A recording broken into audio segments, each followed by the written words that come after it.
उत्तर प्रदेश के आगरा शहर में स्थित आगरा का किला भारत की सबसे भव्य और ऐतिहासिक इमारतों में गिना जाता है। ये किला केवल मुगल काल की एक शानदार इमारत नहीं है, बल्कि ये सत्ता, साजिश, प्रेम, युद्ध, विश्वासघात और अद्भुत इंजीनियरिंग का जीवित प्रमाण है।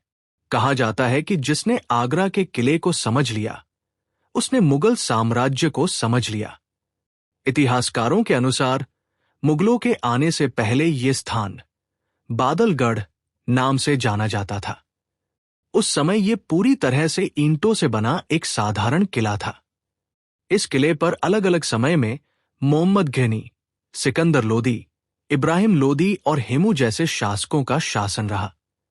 लेकिन लगातार युद्धों और सत्ता परिवर्तन के कारण ये किला धीरे धीरे खंडहर में बदल गया था। सन 1558 में जब मुगल बादशाह अकबर आगरा पहुंचे, तो उन्होंने इस जगह की भौगोलिक स्थिति और रणनीतिक महत्व को पहचाना। यमुना नदी के किनारे स्थित यह स्थान सैन्य और प्रशासनिक दोनों दृष्टि से बेहद महत्वपूर्ण था। इसी कारण अकबर ने यहीं पर एक विशाल किले और अपनी राजधानी बसाने का फैसला किया। आगरा किले के निर्माण की शुरुआत सन 1565 में हुई। इस किले को पूरी तरह तैयार होने में लगभग 8 वर्ष लगे और सन 1573 में यह बनकर तैयार हुआ। अकबर के बाद जहांगीर, शाहजहां और औरंगजेब ने अगले करीब 95 वर्षों तक इसमें नए महल, मस्जिदें, बाग, दरबार और सुरक्षा संरचनाएं जोड़ते रहे। अंततः 1660 के आसपास आगरा का किला उस स्वरूप में आया जिसे आज हम देखते हैं। कहा जाता है कि इस किले के निर्माण में लगभग 4000 कारीगरों ने दिन रात मेहनत की थी। उस समय करीब 35 लाख रुपए की लागत आई, जो आज के हिसाब से अरबों रुपए के बराबर मानी जाती है। यह किला लगभग 2.5 किलोमीटर के क्षेत्र में फैला हुआ है। आज भी इसका करीब 75% हिस्सा भारतीय सेना के अधीन है, जबकि शेष भाग आम जनता और पर्यटकों के लिए खुला है। आगरा का किला लाल बलुआ पत्थर और सफेद संगमरमर से बना हुआ है। इसमें मुगल और भारतीय स्थापत्य कला का अनोखा संगम देखने को मिलता है।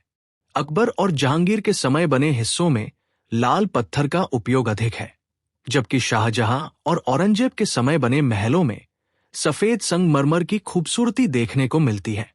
किले की सुरक्षा व्यवस्था अपने समय से कई 100 साल आगे थी। चारों ओर ऊंची दीवारें बनाई गई थी, जिनकी ऊंचाई कुछ स्थानों पर 70 फीट तक जाती है। इन दीवारों के बाहर गहरी खाइयां थी, जिनमें मगरमच्छ, घड़ियाल और खतरनाक जानवर छोड़े जाते थे। अगर कोई दुश्मन किसी तरह इन खाइयों को पार कर भी ले, तो दीवारों के बीच बनी दूसरी खाई और दोहरी दीवारें उसे आगे बढ़ने से रोक देती थी। दीवारों के ऊपर से दुश्मनों पर पत्थरों के विशाल गोले फेंके जाते थे। गर्म तेल और गर्म पानी डालने की भी व्यवस्था थी, जिससे शत्रु दीवारों पर चढ़ न सके। हाथियों और घोड़ों के लिए खास तरह के पत्थर के स्पीड ब्रेकर बनाए गए थे, ताकि वे फिसल न सके। किले के अंदर प्रवेश करने के लिए कई भव्य दरवाजे बनाए गए थे। इनमें अमर सिंह गेट, अकबरी गेट और एलिफेंट गेट प्रमुख हैं।